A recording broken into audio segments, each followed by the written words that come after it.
Hey there. How are you, Chris? Well, We've heard cool stories about working out with Rob Liefeld at various cons. So I just want to tell you that. I like that Concord there. That's very nice. oh, thank you. Very cool. Well, I'm glad you like it. I don't even know what a Concord is. It just looks like a dresser and something on your pillow. I have no idea exactly. Yeah, it's something that I'm playing with a little bit in a new series I'm doing with Jacob Phillips. Where can't really talk about it, but the decision to go about it the way that we're going about it was actually I was visiting Washington D.C., saw all the awesome aircraft in the Air and Space Museum, and was Yeah. like, nope, I want to do this. This is what I want to do. And so that was the decision to do that one. Sometimes I'll just text a buddy and just be like, what do you think about this? But then it's like locked into my memory, this idea of whatever it was. So it's one of those things that I do. But yeah, tend to use the notepad. If I'm driving, I will use the voice recorder, and Okay. that's how I way back when the opening sequence of Texas Blood was. I recorded that because I had the idea of doing it in a certain way and recorded that. But yeah, it depends. It all depends. I mean, right now I'm taking notes on literally a friend's wedding invitation. Depend on a comic book. The comic shops now they get the paper bag, so I take notes on that sometimes. Just a little I'm bit of trying to bite my tongue because I don't want to, s- I'm just thinking some things about like what might last longer. well, Potentially, you know what I'm saying? Is you find this piece of paper like 15 years later, and you're like, oh wow, that was a really good idea. yeah. I mean, sometimes I look back at the stuff that I was writing in high school or middle school, and I'm like, oh, that was actually pretty good. Mm-hmm. Because Hmm. you go up and hear about folks going back and they're embarrassed, and I'm like, oh my goodness. I mean, I'm embarrassed by some of it, Right, certainly. but there's still good stuff in there. Some of the stuff I'm like, that was like, I think I'm just impressed with where I was at, you know, because you think when you're younger that you're an idiot, and then you go and you look at some of the stuff and it's like, oh, that's actually not too bad. Yeah. Definitely not up to publishing standards or anything like that, but it wasn't bad. Like the ideas were there. A seed, a good seed. Yeah. So Hmm. it's Well, interesting to look back on that stuff.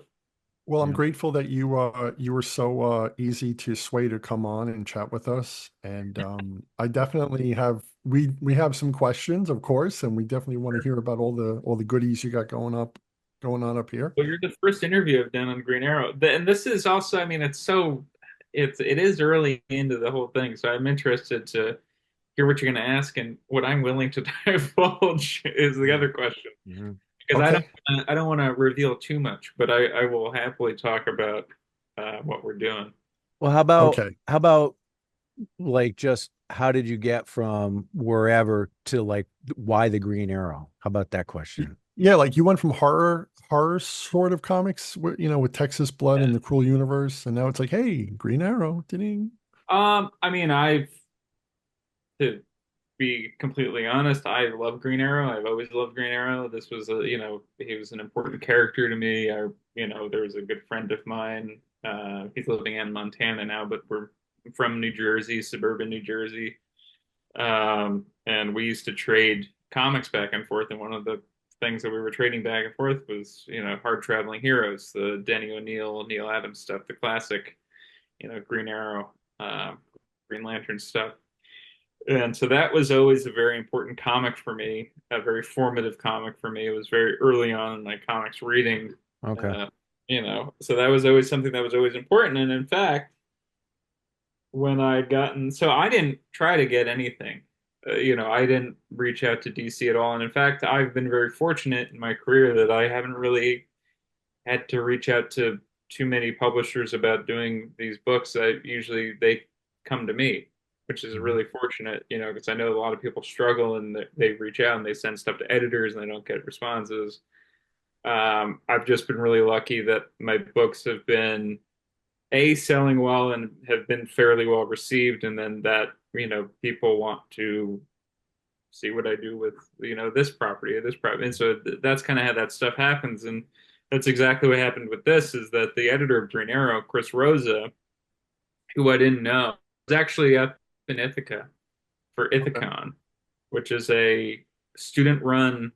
convention in Ithaca, New York. And Ithaca is a cool town. oh, it's a great town. Yeah. And I like the school, love the school, great con. It was, it was like a me. I was the young buck there because it was Walt Simonson, Roger Stern, and a few other, classic creators. It was amazing to be a part of that. I don't know why I was there, but they asked me to come. Oh, that's cool. And I was there. I was actually just in the hotel room, and I got an email from Chris Rosa, and the email just said, "Are you interested in doing any more work with DC?" Because I'd only done one thing, and it was a Harley Quinn story that I did with my frequent collaborator Jacob Phillips. So what year would that have been? I'm sorry to interrupt. The very That first thing you did with came out DC. last year, Okay. last year, 2 years ago. It was yeah, it was for the Black, White, and Redder anthology series. Okay. I think we were in issue 3 or 4, and it was sort of, one of the things that I like to do when I do, you know, a character in the big two. I like to be in conversation with what came before it. That's a very Mhm. important aspect for me, Sure. and in terms of thinking about where do I why do I like Harley Quinn? What do I like about her? That kind of what came from that was I think Mad Love is my favorite thing, and I know Batman the Animated Series is the title of your your thing, and that was the thing for me was Batman the Animated Series, Mad Love. That was the Harley that I loved, and so that kind of was what I wanted to play with. And that story that we ended up telling was essentially what if she never ended up getting to that meeting with the Joker Mm. and she Oh, never ended up becoming Harley Quinn. So that was the idea.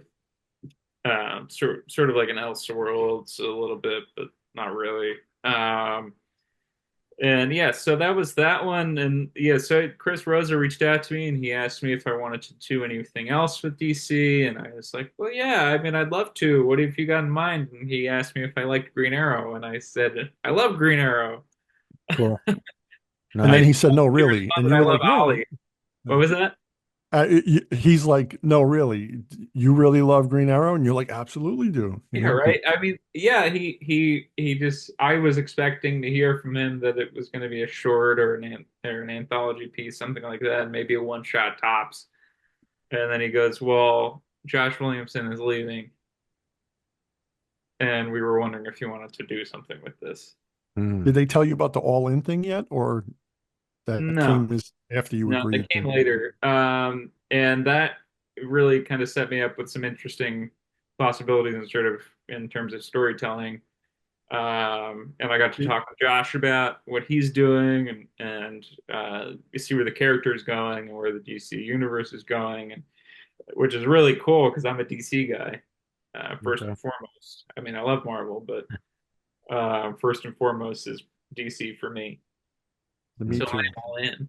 Yeah. Very nice. Company man. But Company that's man. how it happened. It was an email. It just happened to come to my inbox, and I was uh, very fortunate and lucky, and I think we're doing something really cool with it. I mean, Montos is killing it.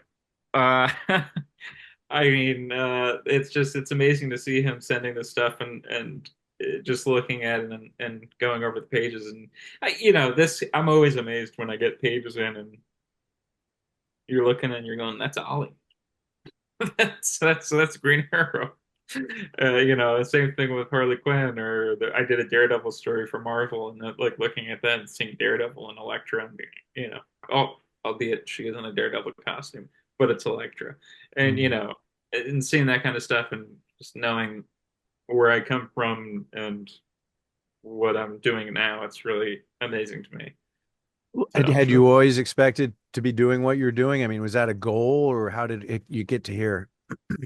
in terms of comics writing, no, Yeah. you know, it was never.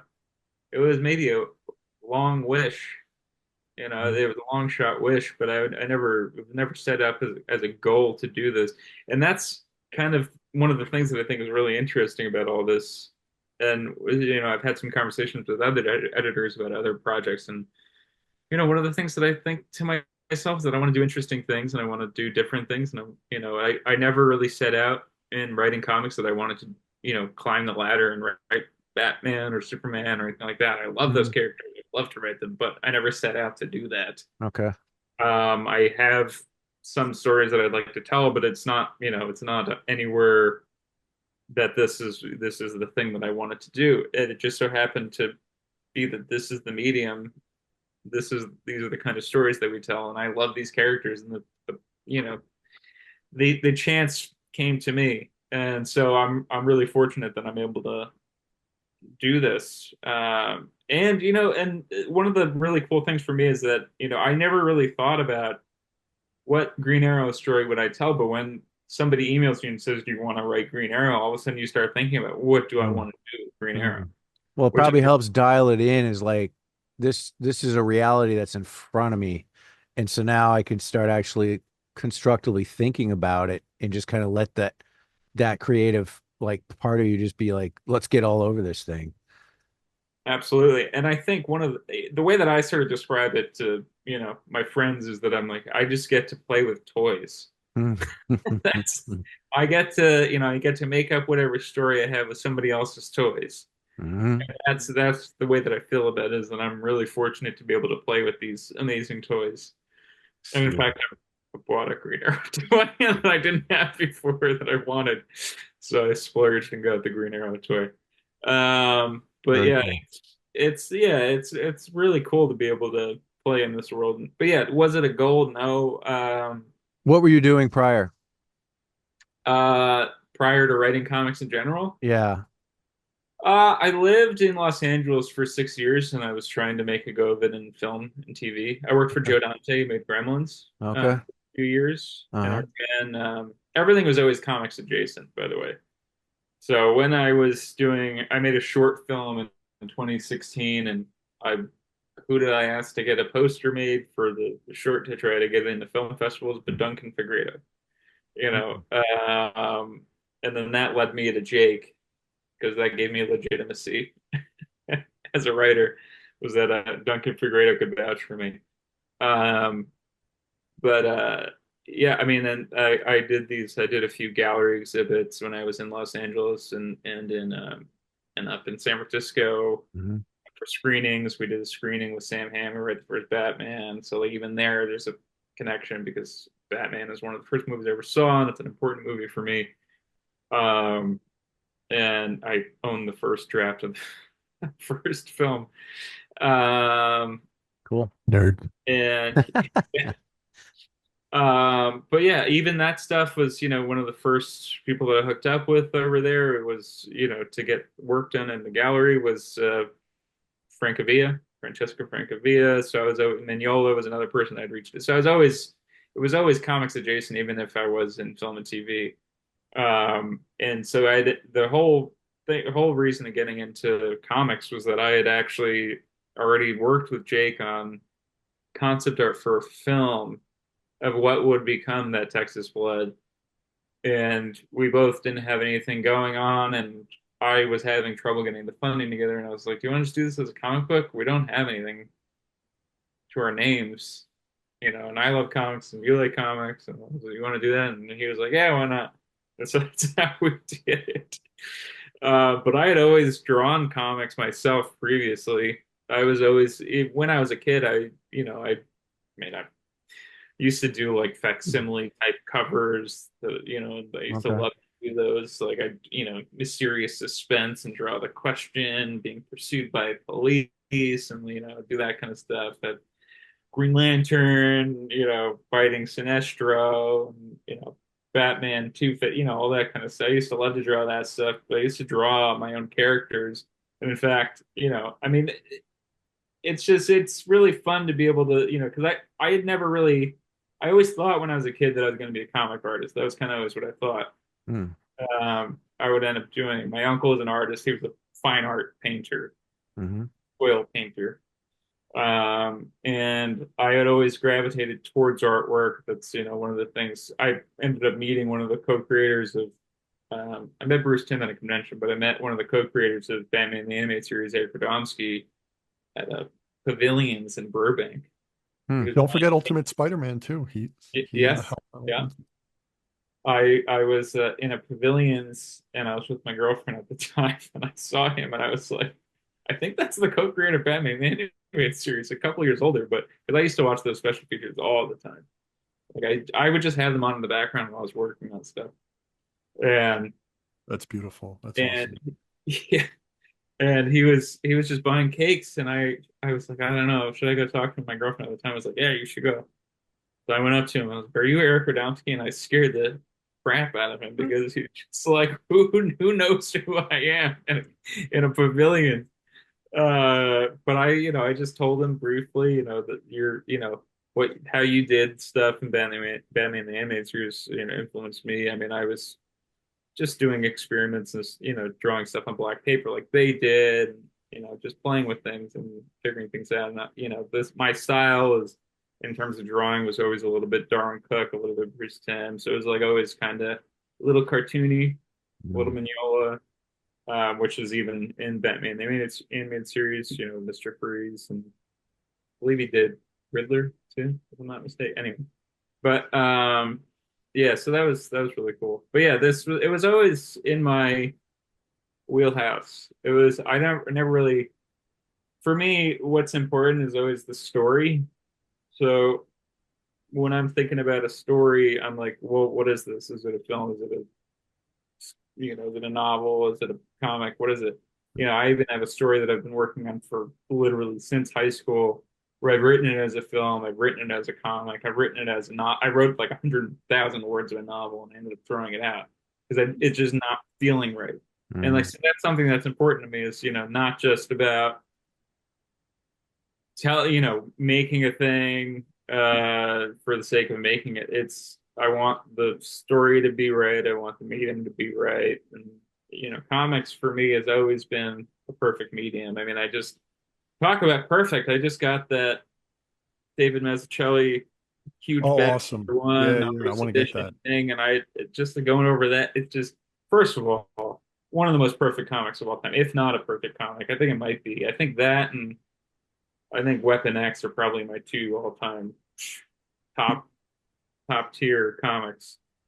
And just going over that and seeing the work, the line work, the shading, the way that he drew characters, it's amazing. And yeah, I love comics because I love the relationship that you have with the audience and just I mean literally in terms of the page, where it's a one-to-one relationship with the creator and the reader, you know. Um, And the and smell of the page. Were you a smeller? Because I'm a yeah, smeller. You know the when I open up a back issue, one of the first things I'm doing, I'm smelling my man. There we go. it. Hmm. Yeah, no, So it's one of the joys of collecting. Yeah, Yeah. no, definitely. I love my favorite one now is like a fresh Absolute edition. You crack that bad boy open, you get the whole whiff of the strong ink on the, and it's like yeah. adventure awaits. I love that. The last one I got was the Superman for All Seasons. That was the last absolute I got. Okay. Yeah, yeah, yeah. Um, I picked that one up. Yeah, and then the newest one I got is the Absolute Batman and Son. I haven't started reading it yet. I've read the story, but I haven't read it, the yeah, Absolute. So I'm excited to dig into that. yeah, I love Now, it. as regards Harley Quinn, Yes. unless you are a hoot after a couple of wine coolers, I wouldn't think that you would be a Harley Quinn writer. So that's interesting. I'm glad you were able to like pull that off. I mean, I think that she's an interesting character. I mean, Paul Dini is one of my all-time favorite writers. Bruce Timm is one of my all-time favorite creators, whether it's a writer or an artist. So I have an affinity for that type of character, a sort of broken character, and that's what Batman's Rogues Gallery is just filled with broken characters, and she's a brilliant one. And I mean, and how do you come up with partner for the Joker. It's she's a really cool character, and yeah, I mean, I what I wanted to do with her was to break down what I was, I just wanted to figure out like what would she be like, you know, if this never happened. And there are a little, we fudged a little bit here and there, but it's, we get away with it by our ending. But, Sure. um, I just wanted to break down who this character was and have her sort of defeat the Joker in a way by not acquiescing, not falling for the Sure. yes. Well, what was your speaking of Mad Love, what was your favorite part from that episode? Do you remember? Because I have one. Uh, Probably when the Joker takes his knife out. That's a good one on the train. Yeah. Um, Well, mine's on the train too when Batman's telling him how close she came and he's like, yeah, Puddin', and then he gets yeah. enraged and charges at him.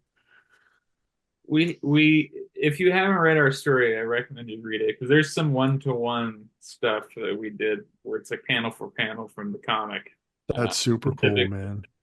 um, and kind of gave her some dialogue that's very similar to or was it the dad with that kind of that dialogue that can't remember verbatim at the moment, but yeah, we got to play with all this because I mean I think that's one of my favorites Batman the Animated Series stories, specifically in the comic. I mean the episode's great too, but Yes. specifically the comic is really good, and I love how they handled it. And I think they even go a little bit darker in the comic version of it, which is always fun to see. Uh, Yeah. and that's one of the things I was really hoping for to see in the new the Cape Crusader series, um, which I like. I don't know if what do you guys think of it? Have you guys watched it? I like it. I'll tell you, it took me probably like 5 or 6 times. I had to watch it the first episode again because when I watched it, I was like taken back and I felt like I was fresh off the school bus watching it. And it was like Yeah, surreal, like the first 4 or 5 times. So I had to watch it like 5 or 6 times and then watch everything through like at least twice because I was like, I yeah, can't believe this is real. This is amazing. I enjoyed it. I thought it was cool. yeah. No, I thought it was really cool. I like that they got to do Phantom Stranger and a bunch of really cool stuff. So, Yeah, yeah, yeah, yeah. And I didn't mind the female penguin so much at first. I'm like, oh, or brother, what are they doing? Gentleman Ghost, not Phantom Stranger. Yeah, yeah, yeah, yeah, yeah. Um, but yeah, it was pretty interesting the twists and turns, and I liked how they handled Harley Quinn. Yeah, Um, that was neat. Yeah, yeah. I love that there was almost this melding of sort of that James Tucker, Dick Sprang type style mixed, that's sort of that early Batman style, where he's a little bit blockier. There's almost a mix of that, which I thought was really interesting because it's very 40s, very Batman, 40s Batman, which I thought was really interesting. It's really cool. Anyway, No, I could go on and just talk to you about that for the next hour and we would be good as gold, but I want to talk about Green Arrow for you. So here's the thing. So I never really got into Green Arrow. But I'm like you, I'm a DC guy. Batman, Superman, Justice League, Green Lantern. Um, but the first exposure I had to him where I was like, wow, he's kind of cool was an Identity Crisis. mhm. I assume you read that, right? Yes, And it's like, wow, Green Arrow is kind of like the central figure here. And like he's the one who's almost like unofficially pulling all the strings behind the scene as like the leader of the subdivision of the Justice League, that's really making things happen. And I was like, wow, he's pretty cool. And then the Justice League animated series came out, the Justice League Unlimited, those 2 seasons, and like the first season, he's a major player in that when they take on Cadmus. And I was like, wow, this is actually very well done. Like, I actually kind of dig the Green Arrow. And then in recent years, I picked up the Kevin Smith and Phil Hester story, yep. and I've Quiver. started to read that recently. Yeah, yeah, yeah. And then Brad Meltzer, I know he did what was it, The Archer's Quest, and I think they're coming out with a deluxe edition next year. So, like, he's on my radar now just from those things that I told you about in the past. So, the things that I've heard is like, oh, he's a big time lefty, and he's a left winger, blah blah blah. how do you interpret your Green Arrow? Like, what would you tell someone like me? Like, hey, this is why you should read my story and pick up, follow me. Uh, I think that you should pick it up and read it because I think it'll be an interesting story. I think that what we're doing with it is different than what has been, the Green Arrow of the last year and year and a half, 2 years, however long the Josh Williamson run was going. The voice that I hear in my head when I write him is JLU, um, which I love that iteration of the character. Hmm. Uh, I think that what we're doing, I mean, it's certainly I wouldn't say we're lefty and he's lefty in like a way that would, but I think that's part of his character. I think that Sure. that is an important part of his character, and it's not something that I'm neglecting. In fact, his beliefs and him coming up against something that is integral to the story really makes him question what he's doing and why he's doing it. All And right, that's Chris, yes, forgive me. I'm sorry. I don't mean to be rude and interrupt you, but I was just reminded in this absolute power thing that they're doing, where he's taking Amanda Waller's side, does that play out in your book, or is that all like kind of pushed to the side in your fresh start? that's all wrapped up by the Okay. time I take over. And in fact, issue 35017, which is the final issue that Josh Williamson is writing, that will have a short story that Montos and I have created, which will it leads into our story arc. Uh, Okay. and we do, we have threads of what happened, but we don't really. It's done. That Okay. it Well, happened. As with everything that happens in comics, it happened, and then we're going on to the next thing. It's sure. his character now, but it's the So reason it's why not like he you're trying to attacks. rehabilitate. Yeah, it's not like you're trying to rehabilitate the character. You A now bit. you're just starting with a story. He's the Green Lantern. Bam. Yeah. So the idea basically is that um, because of the events, we're seeing him in a different place in his life. Um, without getting into specifics, but that's one of the things that I think is really interesting about it, and that's one of the things that they were looking for also is that they were looking at kind of approaching it in a different way because in a lot of ways, what Josh Williamson was doing was very, I don't want to, tell people the thing that I have experienced already in just the announcement that I'm writing Green Arrow is a lot of people reach out to you, whether it's in replies or direct messages or even in just Reddit posts about the title. They will tell you what they want you to do. And all I can tell you is that I don't really want to pay attention to any of that because I think what you're going to get if I do that is going to be less than stellar. Hmm. What I'm doing and what I am so lucky that they're allowing me to do is that I'm getting to tell a Green Arrow story that I want to tell Hmm. in a way that I want to tell it, not holding back at all. Hmm. And I I it's love that. Not holding back at all. That's awesome. yeah, I mean we're pushing the boundaries. I mean what I'm doing right now, I will tell you specifically, and I've sort of mentioned this, but there's a few series in particular that I would recommend people read beforehand if they want to know what they can expect. One of those things is obviously something that I've written. I would recommend you check out That Texas Blood Volume 3. You don't need to have read the other two volumes.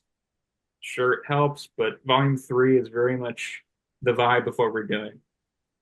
Second, the Mike Barr, Trevor Von Eaton four-part miniseries from the 80s, the first Green Arrow solo series, um, integral part of our story, oddly, since I feel like nobody talks about that one, but I'm going back to it. The Mike Grell stuff, fantastic. Very much the vibe of what we're doing. I even reached out to the editor at one point and was like, "Are we maybe moving to Seattle?" And I was no. I'm glad you said no on that. But and that, and then also, like I said, the Denny O'Neil stuff. I mean, there's so much good stuff out there. I mean, I've poured over it all, and I enjoy, you know, all of it, if not, most of it, if not all of it. But I mean, even going back to the Kirby stuff, I was reading that, I went back and I was looking at everything because I try to, like I said with Harley Quinn, it's the same here. I know that there's a legacy, and that's important to me. And these characters are important to me. They were, I didn't always have, the most, I wasn't the most outgoing person all the time. In middle school and high school, I was very much in my own head. Mhm. And I could see that. I could see that, sure. one of the things I always would let people borrow comics. I'd give people comics. I remember handing out my Absolute New Frontier to somebody in high school and telling them you should read You're this. you're a good friend. You're a good Yeah, it's one of my favorite all-time books. That's another perfect book. That and Parker, Darwin Cook. But yeah, it's important to me the legacy. And so when I look at what I want to do in terms of Green Arrow, there's definitely that sort of I want to go back to that Denny O'Neil sort of that. Am I allowed to curse a little bit? Sure. Sure, we'll pin it. We'll It's just, he's a lefty asshole, and that's what he that is who he is to me. I mean, there's some stuff that even in the short stories in the backups of Detective back in the day, that you would read where you know he's really being a little bit of a jerk, but that's part of his character, and so I really wanted to steep all that in there and you know get a Green Arrow out of it that I feel is Ollie, because the worst thing that I could imagine is that I write something and people are like, this doesn't feel right. And right. there's certain people that want they want certain things. People, some people will be like, I hope you continue this storyline, or I hope you do this, or I hope you do that. I'm not going to do that because that's not my story. Yeah. You And that's that's actually, and that's not what you were hired to do. They yeah, hired you to do your story. yeah. And and I'm so thankful that that's the case. I'm not coming on board to write Josh Williamson's Green Arrow. I'm coming on board to write my Green Arrow. Mhm. Chris Um, Condon's Green Arrow. Mhm. Boom. right, and Matos, and it's just building on this great Montos. legacy of the character. Um, and so I'm really, fortunate to be able to do that, and to be given that opportunity where, like I said, these characters are important to me, and I want to do justice by them. Um, every time I write a character, in terms, like I said before, I wrote a Daredevil thing for Marvel, and one of the things that I did, because sometimes I'm not all that happy with how people write Elektra. I don't think people write her as good as Frank Miller wrote her. Mhm. He has that very pulpy, noirish voice. Mhm. I liked the way that he wrote her. And so the first thing I did when I got that gig was I just poured over everything Elektra, and just I wrote dialogue in her name with no panel descriptions or I just wrote dialogue. It almost looked like a poem. It was just Mhm. dialogue. It's just her in Wow. her head. She's just talking. Um, and once I got it to a point where I felt like that sounded like her to me, I was like, okay, I'm good. Uh, If you can nail someone's dialogue, especially their inner dialogue, then you can write the character. yeah, You I think know? that's an important thing. Yeah. Uh, and I think that's because you really got to get in their head, and that's what I do on that Texas Blood or the Enfield Gang Massacre, with Jake, or any of the things that I do. What's important to me is getting in the head of the character, and really, I make faces when I write and stuff, and I say the dialogue out loud to myself if it's not Mhm. feeling right, to get it to be, it's almost in a way, it's sort of like doing acting in a way where you're trying Oh, to act sure, it sure, out, make sure. it feel right, try to block out the scene a little bit. And so it is important to me to get that right, because I don't want to disappoint anybody, but I also don't want to be telling. I don't ever want to be doing fan servicey stuff. Like I Mhm. said, there's a direct connection to my bar Trevor Von Eaton series, but this is we're not finishing a story that they set up. Mhm. We're taking elements from that, building on it a little bit. Mhm. And the same thing with the Denny O'Neil and Mike Grell stuff and what Josh had done, um, which is fantastic stuff. It's just that they were looking for a different vibe anyway, and that's not, what he was writing is not what I would write anyway. It's not something that I would necessarily gravitate towards. So when they really said to me, we want you to do what you do, I was like, okay, cool. I mean, I probably would have said yes anyway. Get to write Green Arrow, but I'm really glad that they allowed me to do this in our own way. Mhm. No, I'm happy for you. And I will check out at least the first few issues, because I would love to see how, you can feel passion in the writing and in the art and be like, wow, they were really getting down on this thing. And you become part of the experience as a reader, as you had mentioned earlier. And you mentioning about how it goes back and ties into like all these different storylines. That's like that meme you've seen, like when the girl whispers in the ear and you see like the goosebumps, and it's like, Yeah. you know what I'm talking about? So like when someone talks about continuity and references things like that, I'm the type of guy who's like, oh my God, when did that happen? And I want to go back and read it so that when I catch up to where whatever story is, I feel like I'm taking in the whole experience. Otherwise, it's lacking. So I love that you're doing that. Yeah, at the end of the day, I'm a comic reader. I mean, I got Mhm. right here, I got new Nice. comic. Oh man, I want that one so bad. So I want to read that. I mean, I'm a comic reader, so I know I want to read. I want to make the kind of books that I would want to read. You know, Right, right. so because I feel like you hear people say that I think about the reader first and foremost, and I'm a reader, so I think about myself. Like, well, is that cool? Like, I think that's pretty cool. And or if that does this work for the character? Is this emotional? Is this dramatic? Like, that's the kind of stuff that I think about. It is this a good cliffhanger for this? Is that what I would want to read myself? Because I'm an audience member myself. I go to the shop every week, so it's important to me to be creating something that I would want to pick up. And I'm really, again, really fortunate that they got an artist like Montes on this, which, I mean, if you haven't read Green Lantern War Journal, I recommend you grab a copy or at least flip through one at your local shop, because you'll see what he's capable of. And right from, once you see it, you're going to go, okay, this is very different from what they were doing in the last run, Sure. um, Williamson run, which is, I always loved that about comics. I never really, I always liked that when I was reading comics when I was younger, there wouldn't be this, soap opera 20 issue arc. Yeah. There were confined. I always loved, when Paul Dini took over on Detective Comics, when he was doing one shots essentially. I like loved that because I love like a one and done story. I love like a contained story arc. But and that's what we do in that Texas Flood.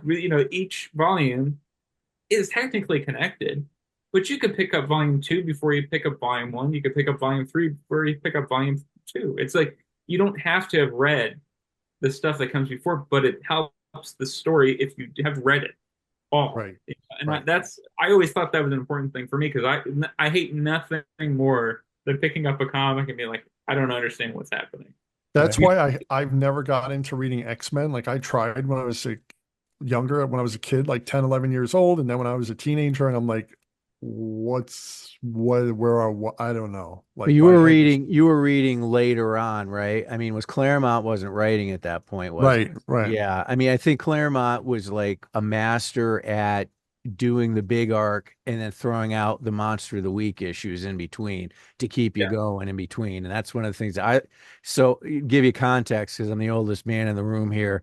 I started in 77 and Claremont, X-Men like 113 was one of the first comics I actually bought off the rack. And I was just like, wow, this is great.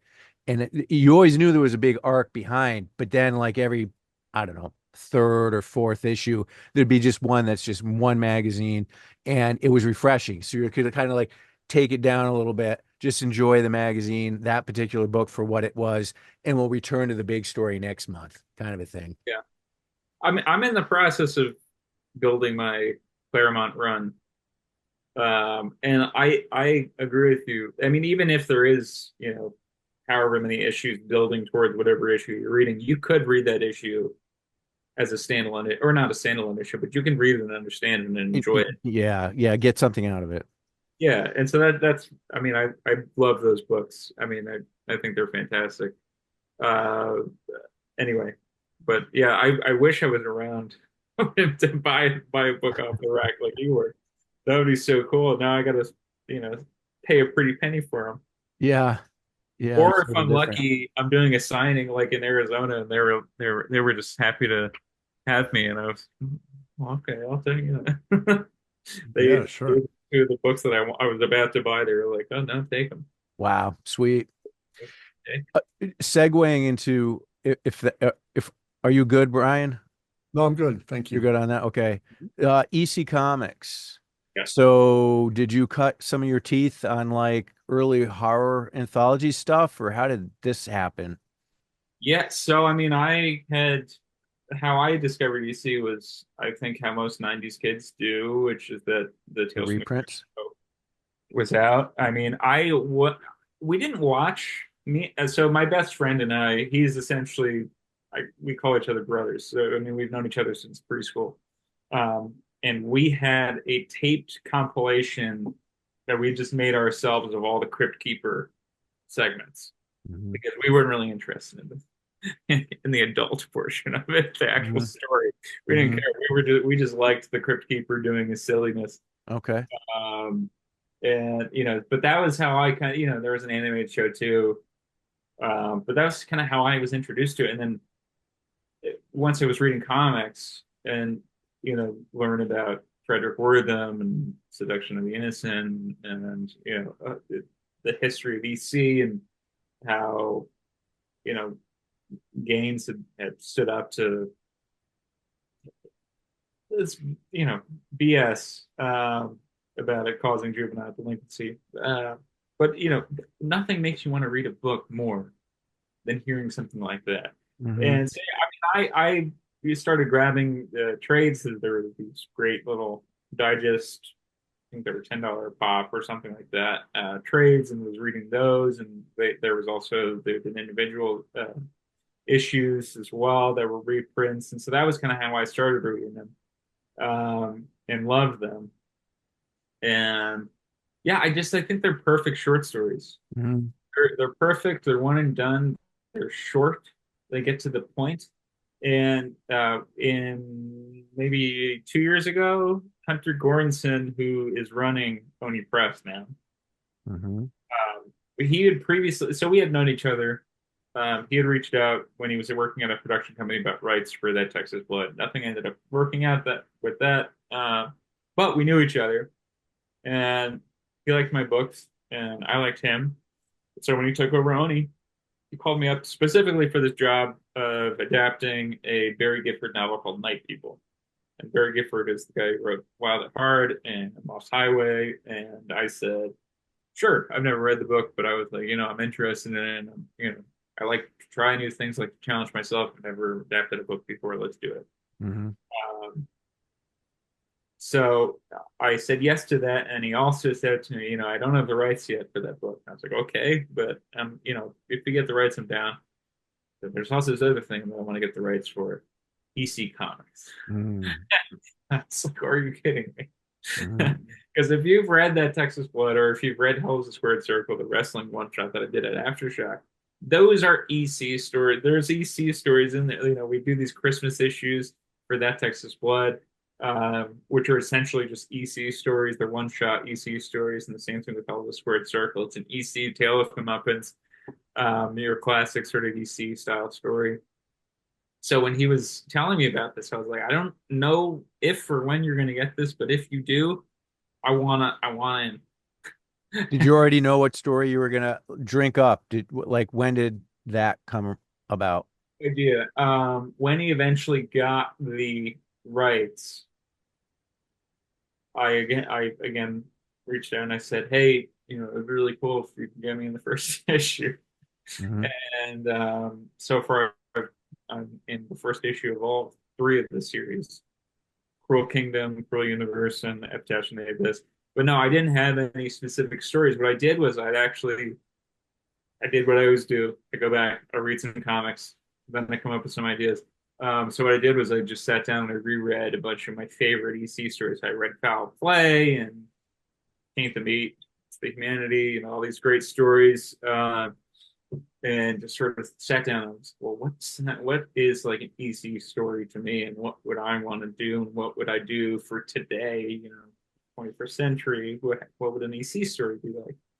And so I just kind of wrote what were essentially log lines, a sentence or two each story. So, and I think I maybe sent over 12, Okay.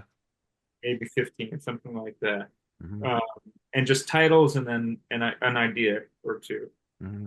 And they picked their favorites. They sent them to the Gaines family. And that's an important part of this whole thing is that the Gaines family is involved heavily. Everything goes through them and gets Oh, really? approved. It's not just, Okay. Tony Press running things. Okay. Um, and so they picked their favorites, and then so from there, I was given which stories they liked and what issues they wanted them in and how long they would be. And in some particular cases, they said we would like to kind of focus on this or that. For example, in my first story in Epitaphs, Senator, they specifically thought it would be interesting to focus on the abortion issue, which was not, necessarily my initial pitch, but my initial pitch was so light that we could do it if we wanted to. So that's what we did do. When you're doing an anthology book like that, if I'm not mistaken, so in that issue of Cruel Universe, Drink Up, I think is like 6 pages long. Yeah, What mandates the length of, like, are you handed that ahead of time? You got 6 pages. yeah. Yeah, so what they did for that one was specifically six. So I guess that they probably figured out, okay, we have 10 pages for this story, 10 pages for this story. They're fitting everything in. Okay. So for that one was specifically six. For others, been given 8 to 10, Hmm. and I tend to go for 10. Hmm. Because why not? Yeah. Uh, so it depends, but that one in particular, Drink Up, was an interesting. I'm really proud of the story. I thought it was. I thought I got a lot in 6 pages, which is a that's a very short. That's super tight. It's super tight, and Yeah. to introduce characters, introduce the story, introduce the conflict, and resolve it in Yeah. 6 pages. And you have to keep in mind, you can't just put 50 panels on a page. You Right. typically max out at around 5 to 6. You can Yeah. probably push it to 7 or 8 if you wanted to, or if you wanted to be Tom King 9. But you're typically working within 5 to 6 panels per page. So when you break that down, there's really not a lot of room to tell a story. So in terms of that one, I'm really proud of what we were able to do with the real estate that we had. I'm even It more definitely proud. gives me it definitely gives me the vibe. I mean, the whole magazine did, um, but particularly I think yours because yours was the tightest, amount of pages that was available. I think in that particular issue, maybe Priceless was the same length, but I liked yours better than Priceless. But it felt like the stuff when I was a kid, the thing that turned me on to comics before I was even buying my own, and Brian's heard this story ad nauseum, was my great grandmother had a box in her kitchen cabinet in this old farmhouse when we go over and visit. And it was all these ratty old comics in this box, like that dated back to the 40s and the 50s, and before I was born. And there would be all just random stuff in there. And there would be this kind of stuff. And I would just pour over it when I was like 6 years old, and it would be these crazy anthology magazines where the stories they would fit a ton of stories in one issue because they were all like 3, 4, and 5 pages long. It was wild, like Atlas Comics type stuff, even it just and you nailed it here. Thank you very much. Yeah, there's my first story that's going to be in the Cruel Kingdom, the fantasy series they're doing. That one is another six pager, if I'm not mistaken, and that one I'm really really pleased with it. And it's the same thing. That's how long that those stories were back in the day. They were doing six-page stories, and they're full stories. You get the character, you get the situation, and it's resolved. And Hmm. you don't need 10, 15, 20 pages. I love that. I've always loved a one and done story. I've always loved a one shot, a real simple one shot, a good one shot. Um, When it's good, it's really good. But let's face it, too. I mean, even in those old ones, they weren't all good. no, there's definitely stinkers out there. I mean, look, you're always going to run into that with anthologies, right? Yeah. I- That's always the case. I mean, I love the holiday anthologies that DC does, and I don't love every story that's in them, but Hmm. there's always going to be at least be one that I'm like, that was really cool. Yeah. That was worth the ticket alone. The price of admission. Right. Um, but yeah, I like both of those, both Epitaphs and Cruel. I think I'm prouder of the Cruel Universe story, both of them actually. I'm quite proud of both of those stories. And the Prophet Said, which was in Cruel Universe 2. And then in this next issue of Epitaphs that's out next week, I have a story with Charlie Adler, which is really something I've been wanting to do for a long time, and I was really glad that I was able to do it. It may be a little bit more emotional than you would expect from an EC story, but again, 8 pages. We Yeah. were able to do it. So Is the EC stuff getting the kind of response that the publisher was hoping for? I feel safe saying that it's the biggest book that Oni's had. Okay. All right. I think that the reaction's been good um, overall, and especially with I think Cruel has been Epitaph's had some sort of political stuff in it that rubs some people the wrong way, and that's When I'm looking at the back pages here that are showing, I guess, the covers of the stories that are coming from the first issue of what is it, Cruel Universe. The epitaph stuff looks like it's a little bit more harsh. yeah. Yeah, yeah. Yeah, to a certain extent, I do feel like I feel like they're pretty much they're both very EC though in that way Mhm. where they're harsh. I You're definitely leaning into the science, or the universe is definitely leaning into the science, but I mean the epitaph comes right out and just says terror. This is terror. it's just Yeah, more violent, yeah, more visceral. yeah. Uh, Cruel Universe is a little bit more cerebral, What they which is used to say, weird science. Call it weird. weird science, right? Yeah. Well, I think all these books are weird, and that's kind of what I think is wonderful about it. Uh, Hmm. I'm really glad that they are doing this, and I did one anthology previously with Oni. It was called Xeno, um, and the story that I was able to tell there was like, again, weird. I'm glad that we were able to do it. Mm. But a guy whose body becomes a game console, basically. Um, and that's I love that we're able to do this stuff and be weird and that's one of the things that I carry into everything that I do is that I don't really think to myself like I have the unfortunate I have the unfortunate thing that I work with a Phillips. I work with Jacob Phillips, who is Sean Phillips's son. Hmm. So I often get sort of pigeonholed into being Brubaker 2 or Brubaker Jr., which is, I know. I hate when I read reviews and they're like, oh, he was trying the writer's trying to be a Brubaker. Not.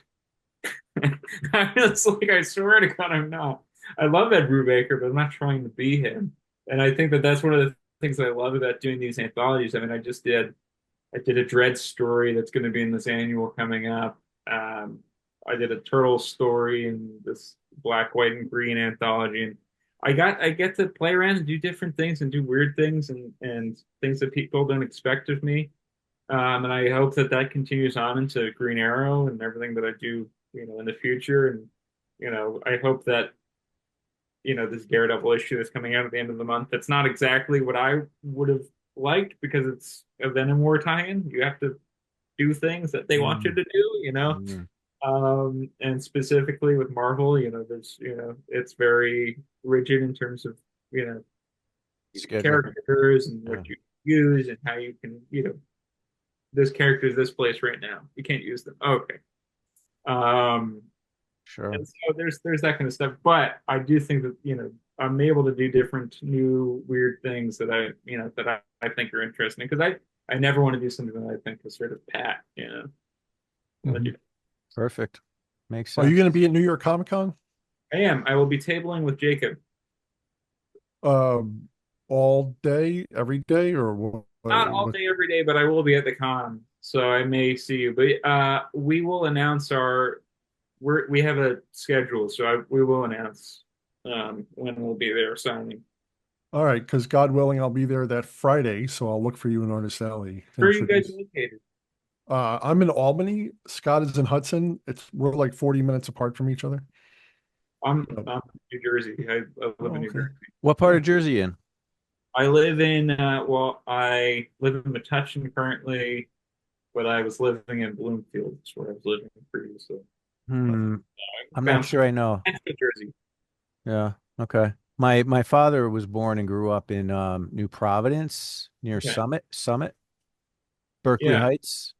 I was, I was born in Summit. Okay. All right. Yeah. You guys So are he like was he brothers. was like two townships over from there. Okay. Yeah. Yeah. Me and my brother were born in Summit. My mom used to work in the hospital. Okay, cool. So good. Wow, look at Thanks for that. being with us. Yeah, Yeah, man. I Thanks. hope you guys, Thanks for being generous. yeah, I hope you guys enjoy what we're doing with Green Arrow. And Yeah. I'm looking forward to more of your EC stuff. I know Brian's all in on the Arrow. My deal Yeah. is more like the EC stuff. well, I think I had 8 stories total, and there's Okay. going to be more. So, some of my favorite stories haven't even come out yet. I don't even know who's going to be drawing them yet. Okay. There's some When stuff I'm really proud of that I thought was really very much the vibe of PC. I mean, I like Drink Up a lot, but Look forward to it. I'll keep my eyes open. Yeah. when does the Green Arrow drop? What's the date? my first issue is November 28th. Okay. Okay. All right. So Greasy Hands and a Green Arrow comic. I gotcha. Got to get two of them. Well- Have a good evening. All right, bye. Have a good night.